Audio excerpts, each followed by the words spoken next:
Life and the universe are neither meaningless nor meaningful. Many religious people look for the singular meaning of life, the universe, and everything.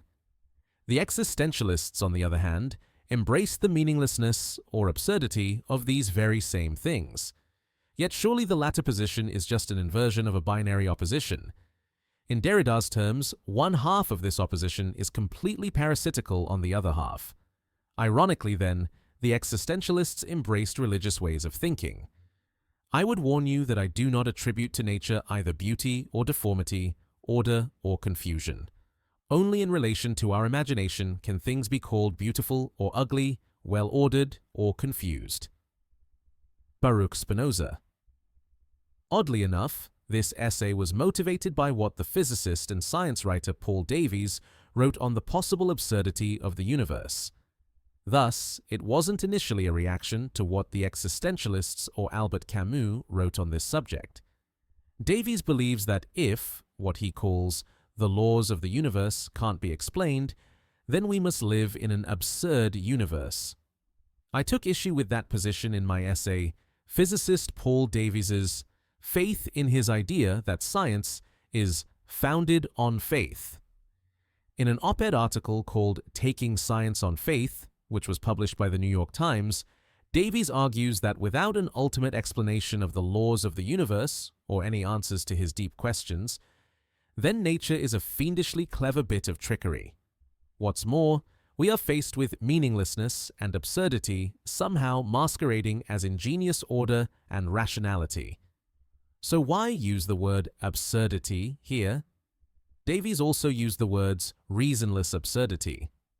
As many readers will know, the word absurdity, or absurd, is used all the time in this debate about the nature of the universe and our relation to it. However, it's very easy to view it as being used in an almost entirely rhetorical or poetical way. The word absurd. The word absurd is sometimes defined as extremely silly and/or ridiculous, and the word absurdity can be used as a simple synonym for unreasonableness or reasonlessness. Yet the word absurdity isn't always, or even usually, used as a simple synonym of unreasonableness or reasonlessness. More relevantly, these definitions don't capture what, for example, the absurdists and existentialists had in mind. Basically, the definitions above simply aren't heavy or deep enough. The following definitions, then, may take us closer to the deepness. On the whole, the existentialists saw absurdity as the universe having no rational or orderly relationship to human life. As for the absurdist playwrights and novelists of the 1940s and 1950s, they took absurdity to be the condition in which human beings exist in an irrational and meaningless universe. What's more, in that irrational universe, human life has no ultimate meaning. Ironically, it can be argued that the absurdists and existentialists were simply embracing religious ways of thinking. What's meant by this is that many religious people look for the singular meaning of life, the universe, and everything. The absurdists and/or existentialists, on the other hand, embrace the meaninglessness or absurdity of life, the universe, and everything. Yet surely this is just a binary opposition. In Jacques Derrida's terms, one half of the binary, i.e. the position that life, the universe, and everything is meaningless, is completely parasitical on the other half, i.e. the position that life, the universe, and everything is meaningful. Indeed, according to John Foley, the French author, dramatist, and philosopher Albert Camus accepted Jean-Paul Sartre's religion-inspired definition of the absurd as being the following: that which is meaningless.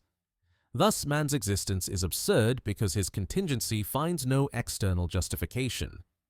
So what is that external justification to which Sartre referred? Surely it must be God and his absolute values. That must also mean that most existentialists accepted the religious view on what is and isn't absurd, the difference being that they embraced it. Thus, again, existentialism was parasitical on religion or on Christianity, and it also accepted the choice that we must make between universal meaningfulness or universal meaninglessness. However, instead of embracing universal meaning as most religious people do, the existentialists embraced absurdity instead. In a strong sense, then, religion was still calling the shots. And that's not a surprise when you consider the fact that nearly all the absurdists and existentialists were brought up in strongly religious, that is, Christian, environments. What is absurd? It's certainly not the case that all people define or take the word absurd in the same way. Take the American philosopher Thomas Nagel's examples of the absurd in the following. Someone gives a complicated speech in support of a motion that has already been passed. A notorious criminal is made president of a major philanthropic foundation. You declare your love over the telephone to a recorded announcement. As you are being knighted, your pants fall down. This passage can be found in Thomas Nagel's paper, The Absurd. Some people may well claim that the first example, i.e., someone gives a complicated speech in support of a motion that has already been passed, is indeed absurd, yet many others won't. They will see it in various other ways. The second example, i.e., a notorious criminal is made president of a major philanthropic foundation, is surely more about something being morally and/or politically problematic rather than absurd. All that said, my interpretations of the word absurd, at least in these contexts, aren't set in stone either. And that's the problem here. Nagel seems to disagree with this emphasis on contextuality.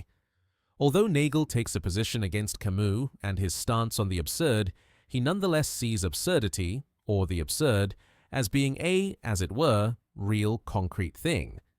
Nagel even mentions the philosophical sense of absurdity, at least in relation to Camus, and explains it in this way. It must arise from the perception of something universal, some respect in which pretension and reality inevitably clash for us all. Whether or not Nagel accepts this account or simply states it, it's still not clear that all other accounts, even if philosophical, of absurdity, need square with what Nagel, Camus, or any of the existentialists wrote on the subject. Moreover, perhaps Nagel's account of absurdity is beholden to, or even parasitical upon, Camus' account. Just as Camus's own account was beholden to the religion, or Christianity, he rebelled against. See here. That said, Nagel did reject Camus' general conclusions. However, Nagel still offered his readers a single account of something that he deemed to be real: absurdity. The following is what absurdity is to Nagel. Nagel tells us that reflection on our minuteness and brevity appears to be intimately connected with the sense that life is meaningless, but it is not clear what the connection is.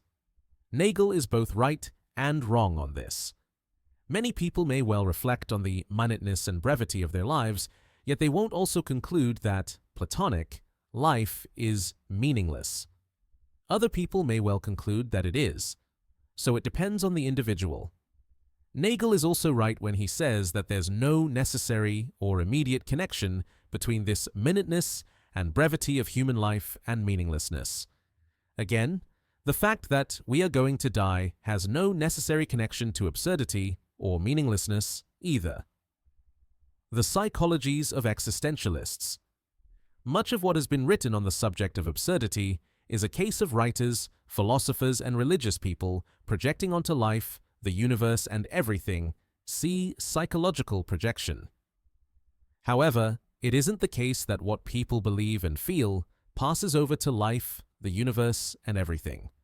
So when it comes to the supposed absurdity and/or meaninglessness of life, the universe, and everything, perhaps it's all largely about individual human temperaments and psychologies. In other words, there are no, as it were, facts about any of this, unless we can refer to facts about, or the verbal reports of, the temperaments and psychologies of individuals and social groups. Indeed, there aren't even any across-the-board generalizations which can be made about what all adult human beings believe or think about life, the universe, and everything. So let's heed some words of warning from Baruch Spinoza when he referred to the anthropocentric view of life, the universe, and everything, or at the least the anthropocentric view of the universe and everything. Thus, I would warn you that I do not attribute to nature either beauty or deformity, order or confusion. Only in relation to our imagination can things be called beautiful or ugly, well-ordered or confused. I must come clean here and say that I've quoted this passage many times in my essays. Spinoza's central philosophical point is that nature can only be. All the rest is simply, in contemporary parlance, human psychological projection. So let's rewrite Spinoza's passage above to make it more relevant to the theme of this essay. I would warn you that I do not attribute to life, the universe, and everything either meaningfulness or meaninglessness. Only in relation to our imagination can things be called meaningful or meaningless. Another way of looking at all this is to invert the usual way of looking at existentialist absurdity. Life, the universe, and everything didn't bring about the depression, anxiety, and despair of the existentialists. These people might well have already been suffering from varying degrees of depression, despair, and anxiety, and only then did they develop their views on absurdity and meaninglessness. In other words, the philosophical views of the existentialists were at least partly, or even largely, a result of their already existing psychological or brain/genetic conditions. Or, at the very least, there was a subtle interplay between the psychological and physiological states, as well as their temperamental dispositions, of the existentialists and their philosophical positions. Conclusion. Perhaps the existentialists should have seen their own views as being absurd and/or meaningless. After all, if life, the universe, and everything are absurd, then existentialist views about these things must also be absurd or meaningless too. Who knows? Perhaps some existentialists and absurdists acknowledge this. So life, the universe, and everything aren't meaningless or absurd. And they don't instantiate meaning either. What's more, they don't lack meaning for all individuals. They lack meaning for particular individuals at particular times. And, at least in the cases discussed in this essay, life, the universe, and everything lacked meaning for French intellectuals in the 1940s and 1950s. Finally, perhaps absurdity should neither be embraced nor rejected. And that's primarily because the word absurdity, at least as used by absurdists and existentialists, isn't always useful or accurate in most philosophical and scientific contexts.